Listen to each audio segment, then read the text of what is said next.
Hi, I'm Nimesh Shah, CEO of Blick Rothenberg. I'm here today with private client partner Neil Lancaster on the day of the autumn statement, Jeremy Hunt's first as Chancellor under the Rishi Sunak regime. Neil, we were here a couple of weeks ago after the whirlwind mini-budget with Kwasi Kwarteng and Liz Truss.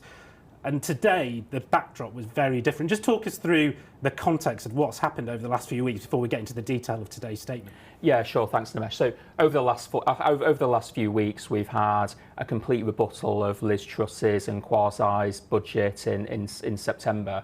There's been a more limited rejection of it in the markets, but the media and the population in general have rejected their approach of the growth budget which we had. Since then, inflation's got worse. Yesterday, we had announced the 11.1% inflation, the worst since the year I was born. And interest rates in the interim have risen very, very significantly and are expected to continue to rise. So this has really put a lot of pressure on this government to have a budget which is seen, at least by the media, the general population and the markets, as being stable, one that is considered to be a plan, and one that does not spook anyone with no nasty surprises. Jeremy Hunt opened the autumn statement today by saying that he really wanted to get inflation and interest rates under control. And he did point towards that mini budget from a few weeks ago being a contributor to some of those factors. From that mini budget and what we saw today, what has actually survived? Very little has actually survived from the original mini budget. One of the key things to have survived is the stamp duty provisions which were announced in the budget, albeit with a sunset clause in 2025. And what are we seeing then today for Jeremy Hunt around filling that so-called fiscal black hole? As we said a few weeks ago, that budget was very, very different. And today the tone has changed. So where's Jeremy Hunt gone with some of the measures today to fill that hole? Yeah, so let's take a step back and look at where we've gone from and to. We've gone from a 45 billion loosening in fiscal policy to a 55 billion tightening in fiscal policy. That's a swing of 100 billion. That's very, very significant, certainly from budgets in my lifetime. He's broadly split the cost of this broadly fictitious black hole over a number of years, and he split that broadly equally between tax and spending cuts. However, it has to be said that if you were going into this budget today, you would probably have wanted to see the most vulnerable being protected and supported, as well as seeing sensible cuts rather than deep targeted cuts. And I think you're right, Neil. And what we got today was that very targeted support for pensioners. The state pension increasing in line with inflation, also an increase in the national minimum wage. And benefits as well. Yeah. And on the flip side then, some interesting universal tax increases. Could you just talk us through what was said today about those tax increases? Yeah, so first of all, and arguably the things that won't be felt immediately by people, but is the freezing of all bans for income tax, inheritance tax. What that means is that people's personal allowances, for example, will not increase through to 2028. That effectively means that over time, and with the onset of inflation and the effect of inflation, people will be paying more tax, albeit without realising it, and their pound won't stretch as far. And we did see something at the top end for so-called higher earners. So that 150,000 threshold where 45% tax kicks in, been around since 2010. The Chancellor took quite a dramatic step to reduce that to 125,140. Why such an esoteric number as well? Yeah, the answer to that is I don't know. However, what we can say is that yes, he did take that dramatic step, but that is broadly offset by the dividend increase being not implemented. Yeah, so someone earning 150,000, 160,000, they're going to be worse off by about £1,240. That's right. £40. Yeah.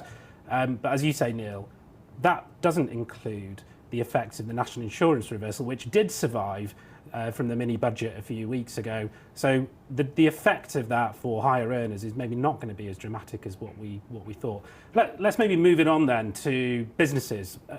Where did they end up in today's autumn statement? Not much really for businesses, full stop, to be honest. However, there was the change in research and development expenditure for small and medium-sized businesses. That will broadly mean, by our calculations, that £100,000 of qualifying R&D, which would have maybe given you 33,000-ish of R&D relief and tax credits, will now probably get you around about £18,000. And that's on the back of some really bad press around potential fraud and bad behaviour in that market. Yeah, and some immediate commentary on the back of the budget has said that businesses have continued to be left behind, really. There's very little in there about how the government proposes to stimulate some of the growth. We did see some freezing of business rates, but really business rates need a huge reform of the whole system as well. We've been talking about that for many years. And we've got the increase to the corporation tax rate from next April to 25%. So not really much there for businesses, especially with difficult trading periods potentially in the Christmas period.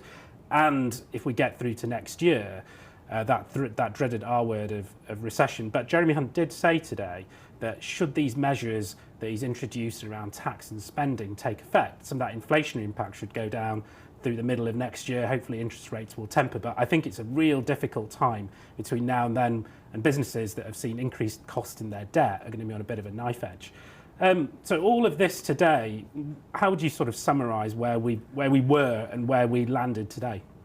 Well, look, we've broadly balanced the books through to 2027, 2028, and our debt as a measure of GDP is estimated to fall ever so marginally by 2028.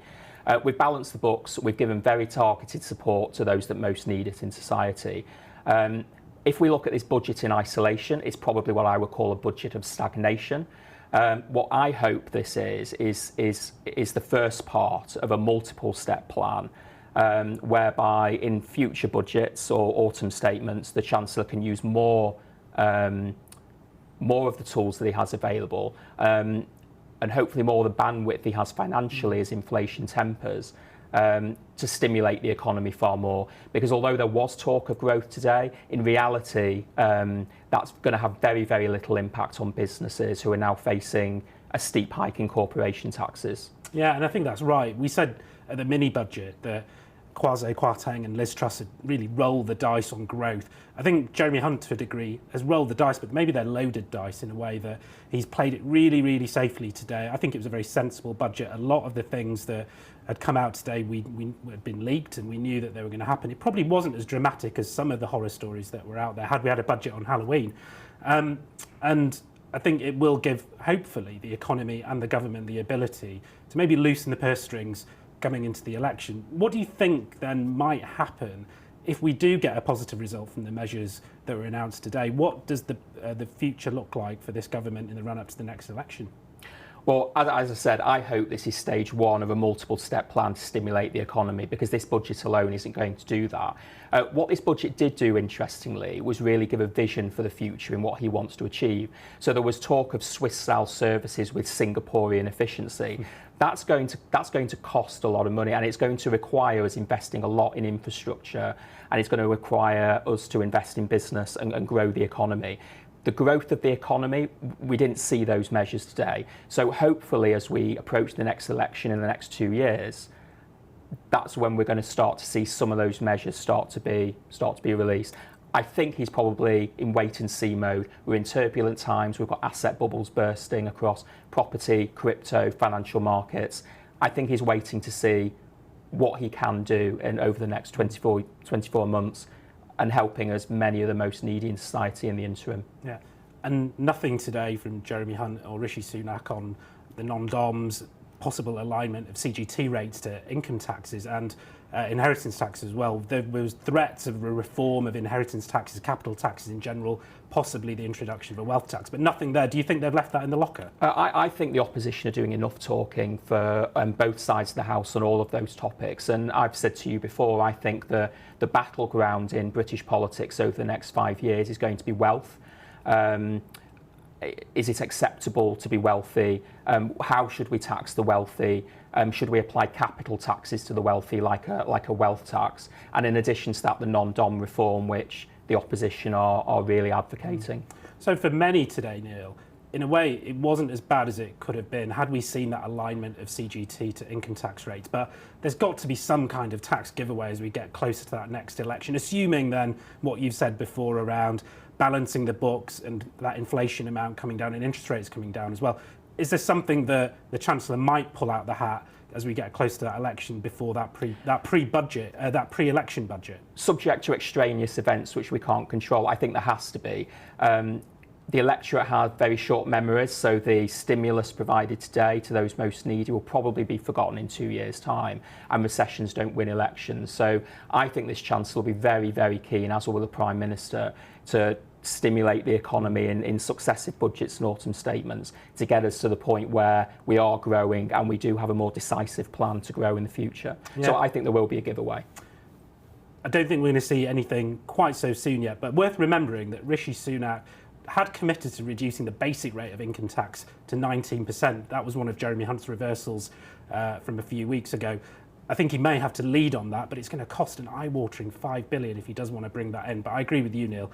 I think something needs to be given if the Conservatives are going to have a chance of being re-elected in 2024, 2025. Thank you very much for taking us through that budget.